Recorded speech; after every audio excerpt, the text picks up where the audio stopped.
हम लोगों ने स्टार्ट किया था, न्यूट्रिशन चल रहा था हमारा चैप्टर। हम लोगों ने उस पर कितने टॉपिक कर लिए हैं? कार्बोहाइड्रेट्स कर लिया था, फैट्स प्रोटीन्स कर लिए थे। आज हम लोग करेंगे क्या? Fats.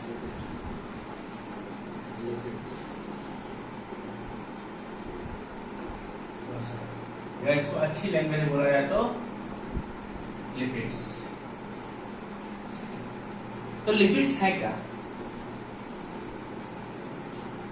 Do they take part in digestion?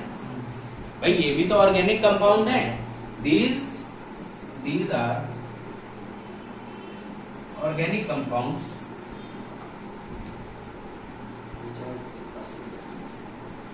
which take part in digestion and gives us, क्या देते हैं हमें? एनर्जी देते हैं भैया। यही तो फैट्स के बारे में पढ़ा था आपने। अब देखो हमने क्या बताया, कार्बोहाइड्रेट हमें सबसे जल्दी एनर्जी देते हैं और सबसे ज्यादा काम एनर्जी देते हैं, सबसे ज्यादा काम करने के लिए। लेकिन अगर आपको लंबे समय तक काम करना है तो आपको एनर्जी कौन देगा? फैट्स देंगे। ठीक है, तो क्या fats gives us energy work for long durations. कोई दिक्कत यहाँ तक? ठीक है। अब ये जो फैट्स हैं ये बने किसके होते हैं? Fats are made of fatty acids plus glycerols. अगर आपसे पूछा जाए कि अगर आप फैट को ब्रेक करेंगे तो फैट किसमें ब्रेक होगा? फैटी एसिड एंड ग्लिसरॉल में ब्रेक होता है। ये कोई दिक्कत यहाँ तक? ठीक है। अब आपसे पूछ दिया जाए कि 1 ग्राम फैट में आपको कितनी एनर्जी मिलती है?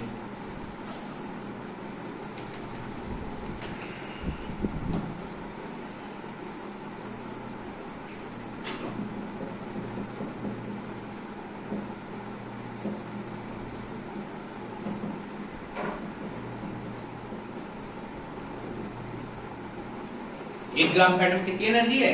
9.3 कैलोरी, या कभी कभी 9 भी लिख के आ जाता है। कोई दिक्कत?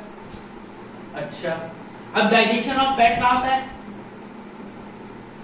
भाई आपने क्या फैट खाया, आपने कुछ भी ऑयली फूड खाया तो उसमें क्या था? फैट्स थे। अब वो आपने फैट खाया तो उसका डाइजेशन कहाँ होता है? आपने डाइजेशन पढ़ा था, डाइजेशन में हमने बात की थी। डाइजेशन कहाँ होता है? फैट्स। फैट्स का डाइजेशन स्टार्ट भी स्मॉल इंटेस्टाइन में होता है और खत्म भी स्मॉल इंटेस्टाइन में होता है। मैंने बताया ना, पहले क्या होगा? लीवर से बाइल जूस आता है। बाइल जूस क्या करता है? इसका पाइसीकरण करता है, मतलब छोटे छोटे पार्टिकल्स में तोड़ देता है। इससे क्या होगा? फैट्स टूट गया तो डाइजेस्ट होने। भाई डाइजेशन यही तो था, breakdown of large molecules into small molecules. अब जब ये बाइल जूस ने किया उसके बाद भी अगर कुछ बच गया, फैटी एसिड और ग्लिसरॉल में तोड़ दिया, अगर फिर भी कुछ क्या है बड़े कंपाउंड्स बच गए तो क्या होता है? हमारे पैंक्रियाज से आता है लाइपेज। ये क्या करता है? जो हमारा बचा हुआ फैट है उसको डाइजेस्ट करा देता है। तो कहां कहां डाइजेस्ट होता है? स्मॉल इंटेस्टाइन में। लीवर से बाइल जूस आता है और लाइपेज कहां निकलता है? पैंक्रियाज से। और ये सब कहां होते हैं? स्मॉल इंटेस्टाइन में। कोई दिक्कत यहाँ पे? इसको नोट कर लो।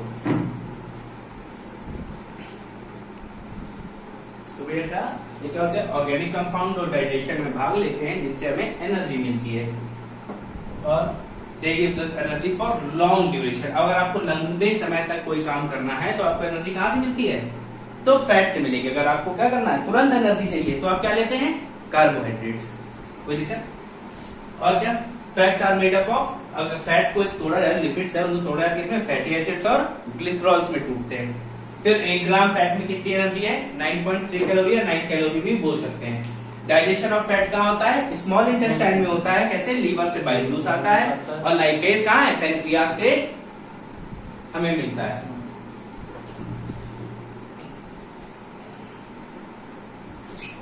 एक नॉर्मल ह्यूमन को एक दिन में कितना फैट देना चाहिए?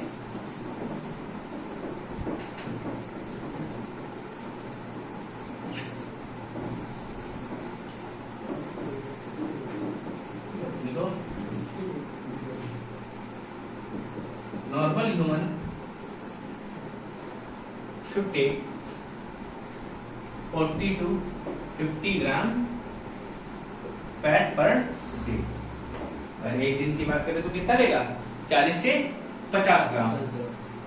अब ये बताओ, जो फैट होते हैं पानी में सॉल्युबल होते हैं? नहीं भाई, आपने कोई तेल पानी में डाला तो क्या कभी कोई घुला है? कोई ऑयल? कोई नहीं घुला। ऑयल अलग रहता है और पानी अलग रहता है। तो क्या है? These are not soluble in water।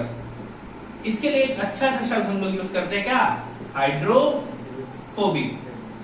Phobic मतलब क्या? फोबिया जब भी कोई होता है तो हमें किसी चीज से डर होता है, तो फैट्स को किससे डर लगता है? पानी से। इसलिए इनको क्या कहा जाता है? हाइड्रोफोबिक होते हैं। तो ये भैया यहां नहीं घुले तो कहां घुलेंगे? तो इनके घुलने के लिए हमको क्या चाहिए? स्पेशल ऑर्गेनिक कंपाउंड चाहिए। दीज आर soluble in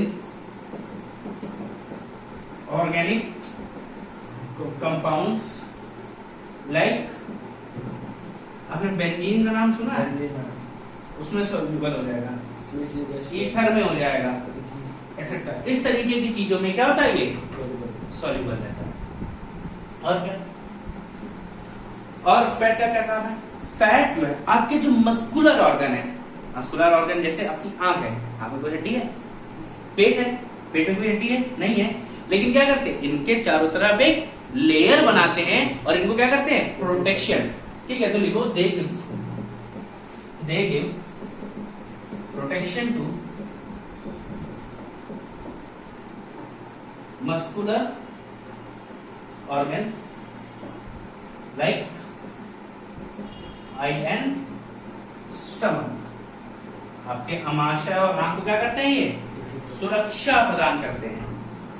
अच्छा, एक बात और, अब आपकी स्किन है, स्किन में पानी डालो तो भर जाना चाहिए ना? नहीं भरता है। क्यों नहीं भरता है? क्योंकि आपकी बॉडी में जब स्वेट निकल रहा होता है तो उसमें कुछ पार्टिकल्स ऑयल या फैट से भी होते हैं, और वो फैट्स क्या करते हैं? अब फैट को किससे डर लगता है? पानी से डर लगता है। तो क्या करता है? ये पानी को हमारे अंदर नहीं जाने देगा बाहर से। ठीक है, बहुत देर तक नहीं पता तुम पानी में बैठे तो तुम्हारी स्किन फूलने लगी, ऐसा नहीं होना चाहिए। लेकिन जनरली आपकी स्किन में पानी नहीं जाने देगा। अब कई बार देखते हो क्या, लोग कई घंटे पानी में काम करते हैं, पानी में काम करते रहो कई घंटे तक, क्या हो जाएगा? आपकी स्किन श्रिंक होने लगती है, तब वहां पानी का इफेक्ट आएगा। लेकिन जनरली आप घूमो थोड़ा बहुत तो कोई दिक्कत नहीं होती है। ठीक है भैया, तो क्या? Fats makes us our skin waterproof. ठीक है, क्या? Fats makes our skin water proof. तो ये नोट कर लो।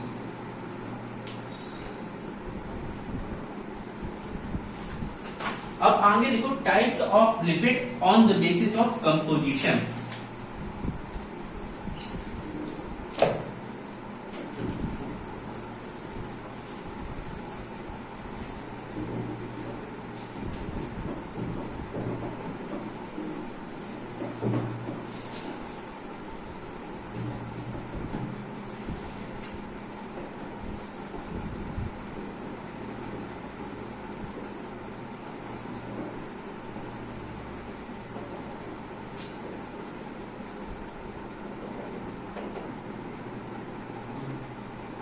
अगर कंपोजिशन के हिसाब से बात करें तो आपके लिपिड्स 3 टाइप के होते हैं।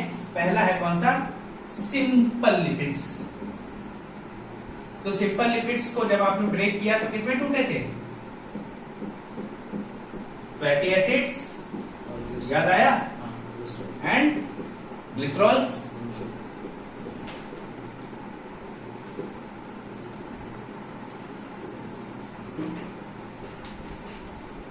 दूसरे होते हैं कॉन्जुगेट लिपिड्स।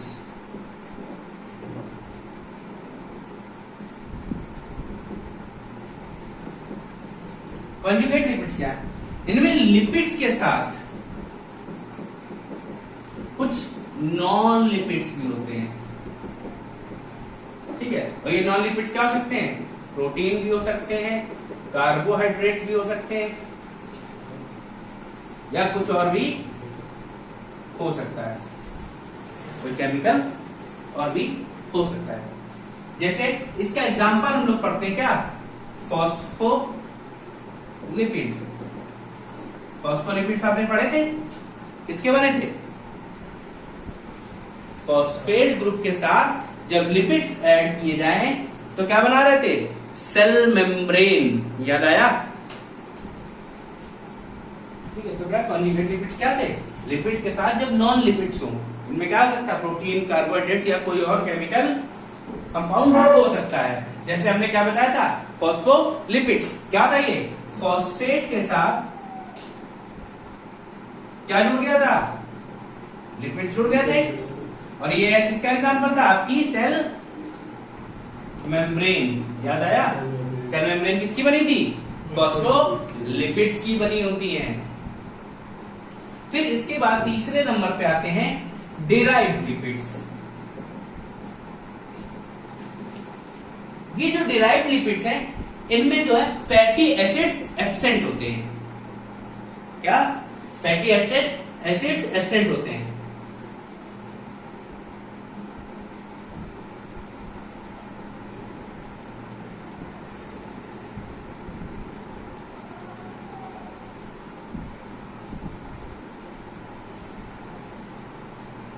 ठीक है, बट दे हैव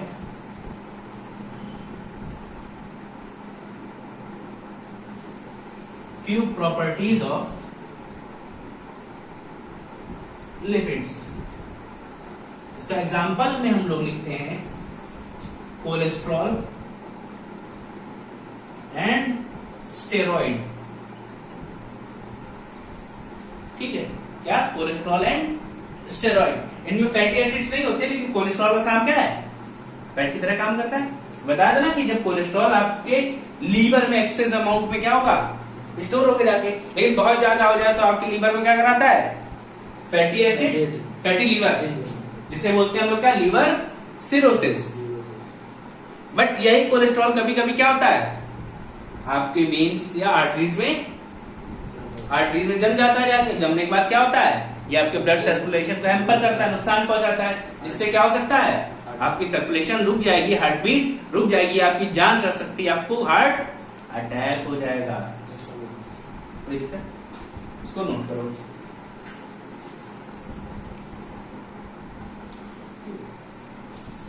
अब हम बात करते हैं कोलेस्ट्रॉल की।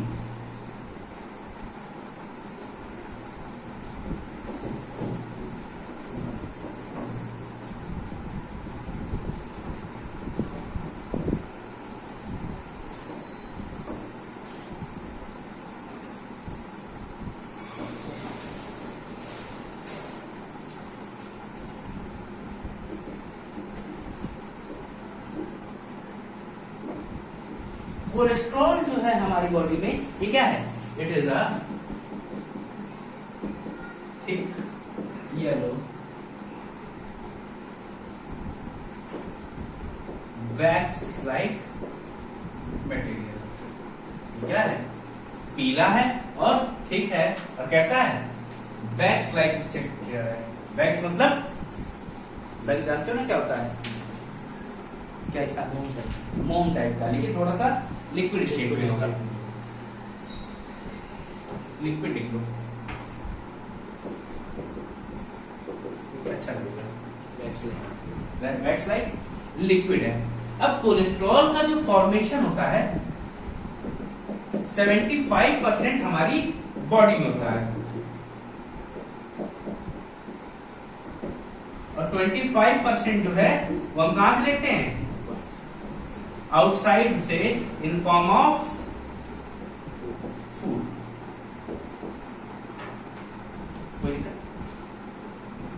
ठीक है। अब यही कोलेस्ट्रॉल, कोलेस्ट्रॉल जो है दो टाइप के होते हैं, एलडीएल, एक होता है एचडीएल, लो डेंसिटी कोलेस्ट्रॉल,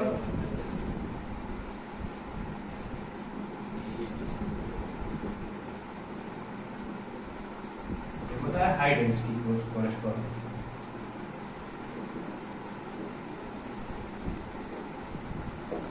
अभी जो लो डेंसिटी कोलेस्ट्रॉल है, इसी को हम लोग फ्रीजिंग कोलेस्ट्रॉल के नाम से जानते हैं। जो भैया आपके शरीर में जम जाता है जाके अंदर, ये कौन सा है? ये लो डेंसिटी कोलेस्ट्रॉल है, और यही आपको क्या करता है? नुकसान पहुंचाता है। तो it is bad for our body, it is harmful for us. अब ये जो हाई डेंसिटी कोलेस्ट्रॉल है, ये क्या है? ये फ्रीजिंग नहीं है, लिक्विड स्टेट में रहेगा, तो ये क्या है? Good for us. क्यों? क्योंकि ये क्या करता है? Formation of vitamin D. Vitamin D बनता है आपकी बॉडी में, कब बनता है? सनलाइट की प्रेजेंस में। सनलाइट से हमको विटामिन डी मिलता है। सनलाइट जब हमारी बॉडी में पड़ती है, तब ये कोलेस्ट्रॉल के साथ रिएक्ट करके हमारी बॉडी में विटामिन डी बनाता है। अब क्या विटामिन डी की फॉर्मेशन कैसे हो रही है? कोलेस्ट्रॉल की हेल्प से ही होती है। इनका हमारी बॉडी में हो रही है। और क्या, कुछ हार्मोन्स भी तो बनते हैं। मैंने आपको बताया था कि हमारे हार्मोन्स क्या, प्रोटीन और फैट्स दो टाइप के बने होते हैं। तो कुछ हार्मोन्स का निर्माण करता है, कोई दिक्कत है? ठीक है, तो 75% फॉर्मेशन कहां होती है? हमारी बॉडी के अंदर। 25% हमारे बाहर से लेते हैं, कोई दिक्कत है?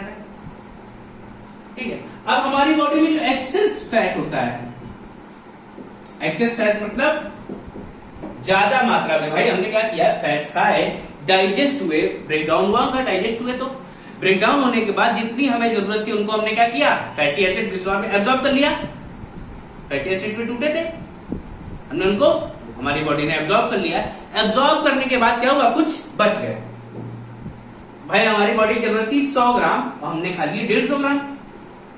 150 ग्राम खा लिया तो क्या 50 ग्राम एक्स्ट्रा। अब वो 50 ग्राम कहां जाएगा?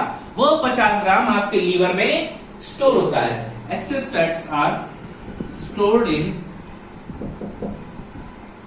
adipose tissue of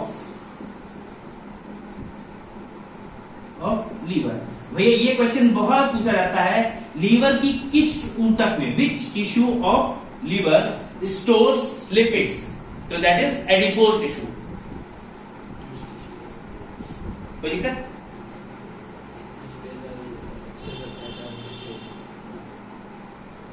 कोई दिक्कत? Excess fats are stored in adipose tissue in of liver। कोई दिक्कत यहाँ? ये कर लो। इसके बाद आपको क्या करना है, केमिस्ट्री के हिसाब से सैचुरेटेड और अनसैचुरेटेड फैट्स करने हैं। जल्दी नोट करो। ठीक है भैया, तो क्या बताया मैंने आपको, जो एक्सेस अमाउंट ऑफ फैट है वो कहाँ स्टोर होता है? आपके लीवर में जाके। जब फिर भी बहुत ज्यादा लीवर के ऊपर जमने लगता है आपके फैट, तो वो फैट क्या कहलाता है? वो आपके लीवर को बीमार करवा देता है और कराता है लीवर सिरोसिस।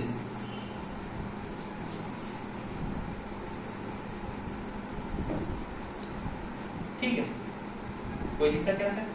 और क्या भैया, यही जो कोलेस्ट्रॉल है कभी कभी आपकी आर्टरीज में भी क्या होता है, जमने लगता है। कौन वाला होगा? एलडीएल। ये जब आर्टरीज में आके पहुंचे तो क्या होगा, आपकी आर्टरीज को ब्लॉक कर देता है। तो क्या होगा, आपको हार्ट अटैक आ सकता है। उसी हार्ट अटैक से बचने के लिए क्या करवाई जाती है फिर? Bypass surgery. बाईपास सर्जरी मैंने आपको बताया था क्या होता है। जैसे आपकी क्या है, एक आर्टरी है, उसमें क्या हुआ, कोलेस्ट्रॉल जम गया। तो यहाँ कोलेस्ट्रॉल जम गया, डॉक्टर क्या करता है, इसको ना छेड़ के खोलेगा, इसको यहाँ से कट करेगा। अब आप क्या करेंगे, एक नई आर्टरी का डेवलपमेंट करेगा और ऐसे करके एक बाईपास बना देता है, हाईवे। जैसे आपके ओवरब्रिज बने हुए हैं, हाँ, हार्ट हार्ट के आसपास आर्टरीज होती है ना भाई, आर्टरीज में ही सारा ब्लड सर्कुलेशन हो रहा है। अब सर्कुलेशन रुक गया तो हार्ट के पास ब्लड नहीं पहुंचेगा, तो हार्ट काम करना बंद कर देगा। तो उन्हीं आर्टरीज क्या कर देता है, अब डॉक्टर रिकंस्ट्रक्ट करता है, दोबारा उनको बनाता है। ये क्या है, आपकी बाईपास सर्जरी है। ठीक है, इसको नोट कर लिया है। अब आगे बढ़ते हैं हम लोग। लिपिड्स, दो टाइप के और डालो, सैचुरेटेड एंड अनसैचुरेटेड लिपिड्स। क्या पूछा है, पूछो। हाँ, थोड़ी सी दिक्कत तो होती है भाई, सर्जरी आपने करवाई है, अब कोई चीज नेचुरली हो और फिर उसको रिपेयर किया गया हो तो नहीं, जो पहली बार बनता है वो अच्छा ही होता है। कभी कभी गलतियां हो जाती हैं बनाने वाले से भी। एक साइड डालो सैचुरेटेड,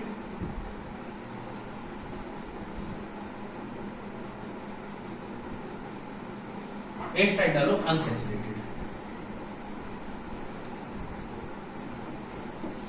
संतृप्त और असंतृप्त वसा, लिपिड्स और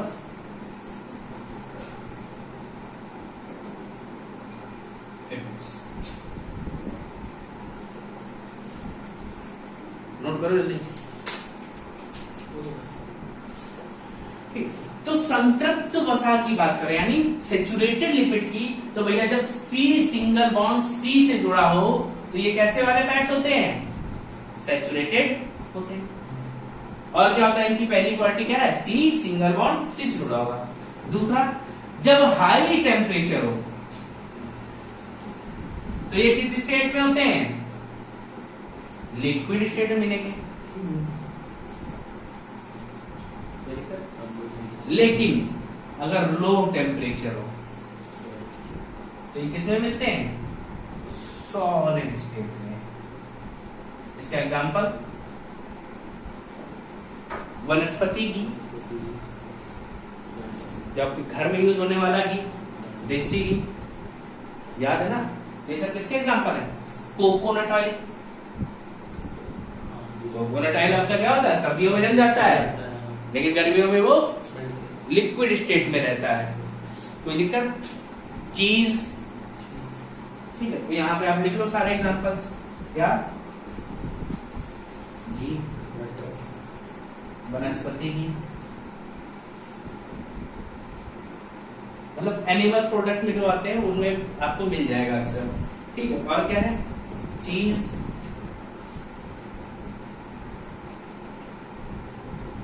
और कुछ बताया जा रहा है, coconut oil,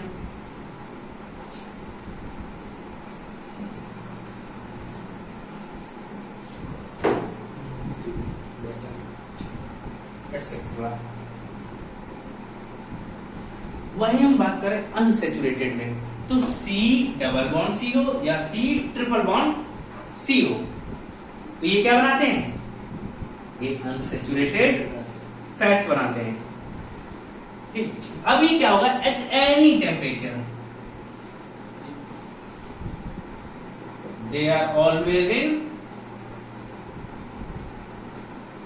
saturated fat absorb होते हैं कि नहीं, लिक्विड स्टेट में हमेशा किस स्टेट में मिलेंगे, लिक्विड स्टेट में मिलेंगे। और इसका सबसे तगड़ा एग्जांपल है, आप जो पाम ऑयल खाते हो, रिफाइंड पाम ऑयल, रिफाइंड है, सनफ्लावर ऑयल है और मस्टर्ड ऑयल है, ग्राउंडनट ऑयल है,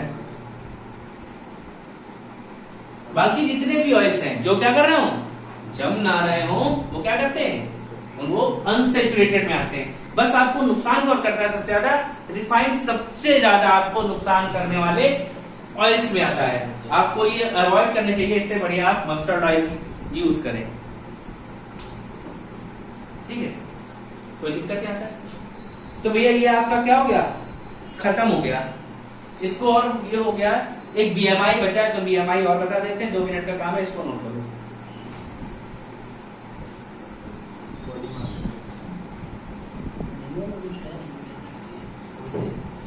कुछ ऐसा किया भी नहीं है, ये बहुत कुछ।